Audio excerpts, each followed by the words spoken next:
आज का हमारा क्वेश्चन है LeetCode 17 letter combination of phone number. हमें गिवन है एक स्ट्रिंग जिसमें है नंबर्स और फाइंड करना है कि उस नंबर के कितने लेटर कॉम्बिनेशन बन सकते हैं। फॉर एग्जांपल, अगर मेरे फ़ोन में एक अजीत नाम का कॉन्टैक्ट सेव है तो और मुझे फाइंड करना है कि अजीत का कॉन्टैक्ट नंबर क्या है, बट मुझे डायरेक्टली में सर्च भी नहीं करना है। तो मैं क्या कर सकती हूँ कि टाइप करूँगी यहाँ पे अजीत। अब अजीत कैसे टाइप करूँगी? 2 बिकॉज यहाँ पर ए है, 5 जे, 4 आई एंड 8 for टी। ओके, सो अगर मैंने ऐसा किया तो टॉप पर अजीत का कॉन्टैक्ट नंबर डिस्प्ले होगा। सो उसी को ध्यान में रखते हुए इन्होंने पूछा है कि एक इनपुट स्ट्रिंग दी है, उसके कितने कॉम्बिनेशन बन सकते हैं, उन सबको हमें रिटर्न करना है। अप्रोच क्या है? पहली चीज़ कि ये गिवन वैल्यूज है तो उनको हमें मैप करना होगा। सो हम लोगों ने हैश मैप में रख दिया ये वैल्यू सारी की सारी। ओके, नाउ अब हम क्या करेंगे?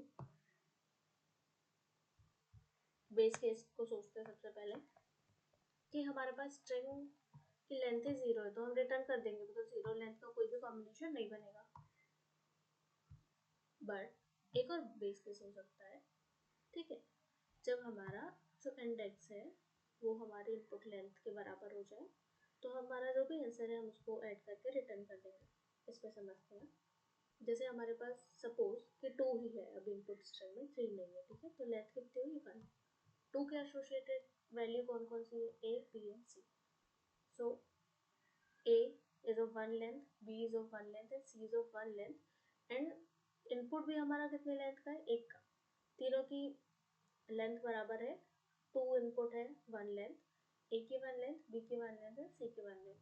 सो अगर ग्रेटर एंड इक्वल हो जाएगा तो हम उसको आंसर को लिस्ट में ऐड करेंगे और रिटर्न कर देंगे, ठीक है। बट अब अगर बेस केस है ही नहीं तो हम कैसे करेंगे? तो हम आगे और ट्रेस करते जाएंगे।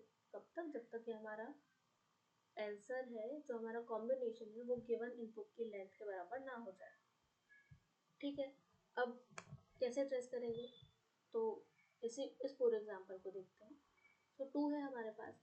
अब 2 से एसोसिएटेड वैल्यू कौन सी? ए, बी एंड सी, राइट। अब हमारे पास इंडेक्स हमारा था 2 पर, अब हमारा इंडेक्स आया 3 पर। तो 2 पर इंडेक्स आया मतलब 0 इंडेक्स की वैल्यू 2 है, 1 इंडेक्स की वैल्यू 3 है। ऑलराइट, तो 2 के एसोसिएटेड वैल्यू है ए, बी, सी, 3 की वैल्यूज है डी, ई, एफ। तो फर्स्ट मैं ए पे गई, देन मैंने डी, ई, एफ तीनों का एक्सप्लोर किया। ये कैसे कर रहे हैं? देखो, यहाँ पर मैंने 2 पे आई। अब यहाँ पर फोर लूप जैसा नहीं लग रहा है बिकॉज वैल्यूज को हमें फर्दर एक्सप्लोर करना है। कितनी वैल्यूज हो सकती है ये मैप वैल्यूज पर डिपेंड करता है, ठीक है। तो ए, बी, सी है।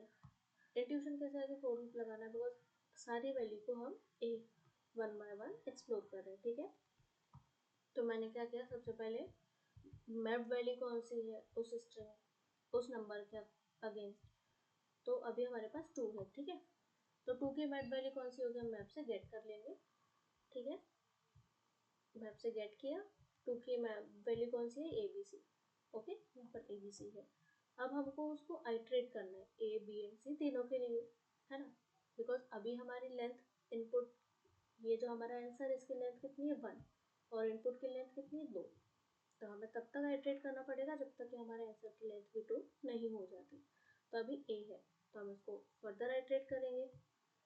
अब करंट स्ट्रिंग कौन सी है? करंट स्ट्रिंग अभी हमारे पास ए है, राइट। अब करंट स्ट्रिंग कैसे देखेंगे? प्रीवियस वैल्यू, ए के पहले तो कुछ है नहीं तो हमने यहाँ पर ब्लैंक स्ट्रिंग पास की। तो प्रीवियस स्ट्रिंग प्लस करंट, जो मैप वैल्यू पे कैरेक्टर एट आर है वो। जैसे फोर लूप पे अभी इसकी प्रीवियस वैल्यू कौन सी है? Empty string. ओके, अभी हम यहाँ पर फोर लूप स्टार्ट हो गया एट इंडेक्स 0। तो 0 इंडेक्स पे कौन सा है? ए। तो यहाँ पे हमारी वैल्यू हो जाएगी current string equals to this plus a. Okay, ये हमारी करंट स्ट्रिंग हो जाएगी। अब हमें फर्दर और एक्सप्लोर करना है बिकॉज ए की जो लेंथ है वो कितनी है? सिंगल, इनपुट की लेंथ 2 है। ओके, तो हम फिर से फंक्शन को कॉल करेंगे और इस बार हमारा इंडेक्स बढ़ जाएगा बिकॉज अभी हमने 2 के अगेंस्ट वैल्यू को ट्रेस किया, अब हम 3 के अगेंस्ट करेंगे। तो index plus 1, input string, current is a, answer is the list, जो कि हमारे सारे कॉम्बिनेशन को स्टोर करेगा इन map. So in this way हमारा पूरा क्वेश्चन हो जाएगा सॉल्व।